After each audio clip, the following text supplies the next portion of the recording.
And as the firm maintains a dignified silence, Harry and Meghan continue to air the royal dirty laundry, a tactic which could be backfiring. Incredibly though, he's told 60 Minutes in the US he's willing to reconcile. At the heart of it, there is a family, without question. And I really look forward to having that family element back. I look forward to having a relationship with my brother. I look forward to having a relationship with my father and other members of my family. I think a lot of people who like them a lot have turned away from them because, okay, you don't like your parents, you don't like the lifestyle you have, move on. They're clinging on to their own names, you know, Duke and Duchess. If they don't like the royal family, get rid of it. But they won't. And it's becoming so spiteful and people are bored with it. Desperately bored with it. I think people have had it. They've had it with their fake victim routine. No one feels sorry for them.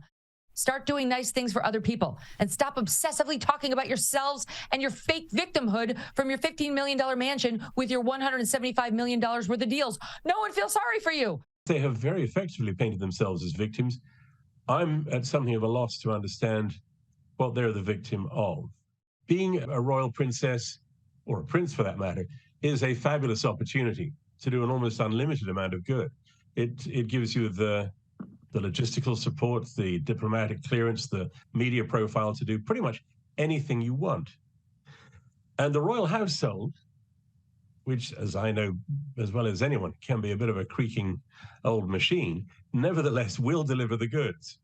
If you take the trouble to learn how it works, it will give you almost anything you want. It's an extraordinary organization.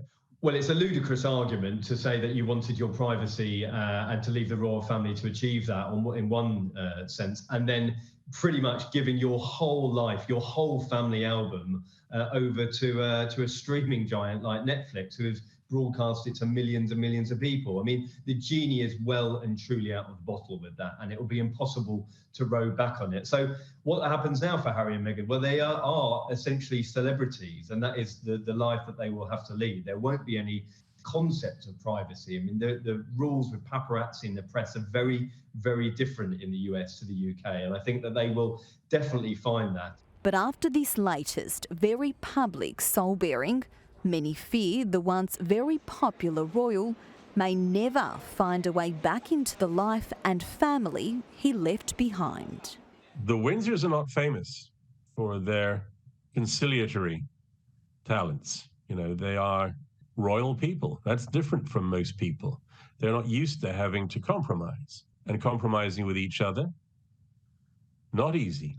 A lot of work is going to have to be done behind the scenes. Harry says the door's open and that the ball is in their court, but I think it's understandable that the royal family is wary now because they know that conversations that they have may become public knowledge. We're told William is very hurt. He's very, very angry. And obviously the king will be devastated. You know, this is just a few months into his reign. It's his big moment. He's stepping up to fulfill the role of a lifetime, and he's filling huge shoes, you know. This is such a difficult thing to be playing out. Live up to your promise of seeking privacy, which of course is a lie. They love seeing themselves on camera. They love reading about themselves in magazines and newspapers and seeing themselves on the big screen and writing about themselves in books. How do we know that? Because they do it incessantly.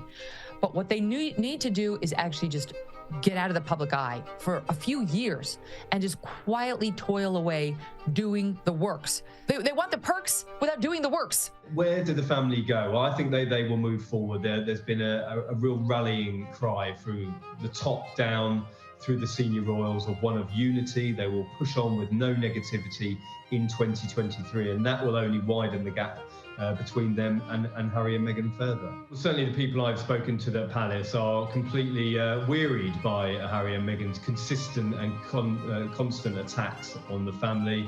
I think that it's impossible to see where they go from here, really, in terms of a reconciliation with members of the family. I think it's gone far too far. The door is closing, I think, on the royal family, and it's getting narrower and narrower. And I think every interview they're doing, it's almost like that door gets closed a little bit further. And when the door's slammed, it'll get locked and then won't come back in. That'll be it.